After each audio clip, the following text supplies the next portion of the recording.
What if Jesus appeared to you right now? What would you do? What would you say? I can't fathom how. I don't know what I would feel. Would I be happy or would I show fear? But I want to know if he's physically right here. I would ask if I can hold his hand to feel the glory of this Son of Man. You see, I want to be an eyewitness to Jesus and just be like those who said, I witnessed Jesus. In 1 Corinthians chapter 15, Paul gave us a list of witnesses, from the disciples to Paul himself and various apostles, to even Jesus' brother James, who went on to claim that Jesus was part of a delusion, like modern day people claiming that this is all an ill illusion. You see, Paul knew Peter personally, and Peter's encounter with Christ is far from the concept of being fake, because Peter saw Jesus alive. The Old Testament tradition is where it derives. This said, Luke 24 says, "The Lord has risen indeed, and he has appeared to Simon." Jesus even appeared to many apostles and 500 brethren before he returned to the kingdom of heaven. Paul personally knew these people. Being some are alive and some are dead, this appearance of Jesus is what is said, evidently since witnesses make it credible, and that Jesus' appearance makes it incredible.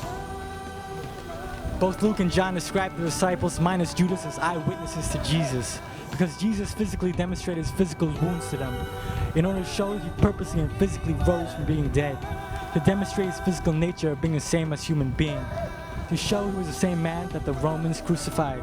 And yes, he was dead, but now he's alive.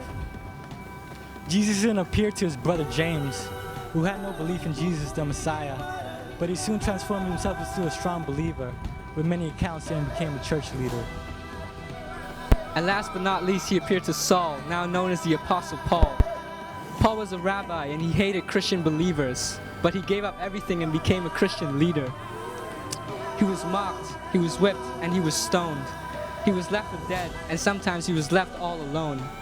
But his testimony is symbolic in proving that the appearance of Christ was true.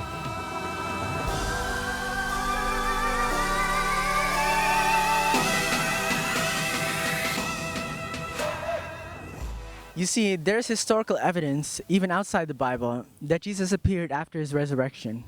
He appeared to women, disciples, and 5 other witnesses.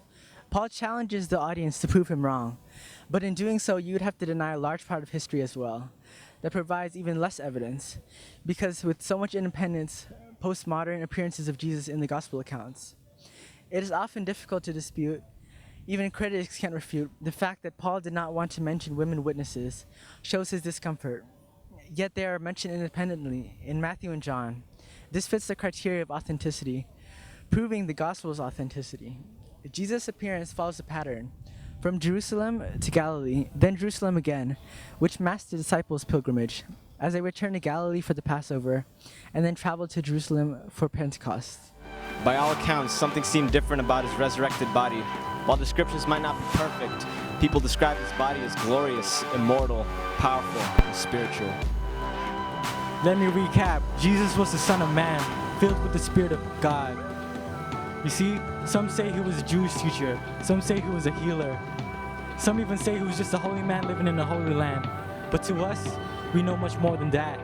You see, he rose from the dead, appearing in full from his toes to his head.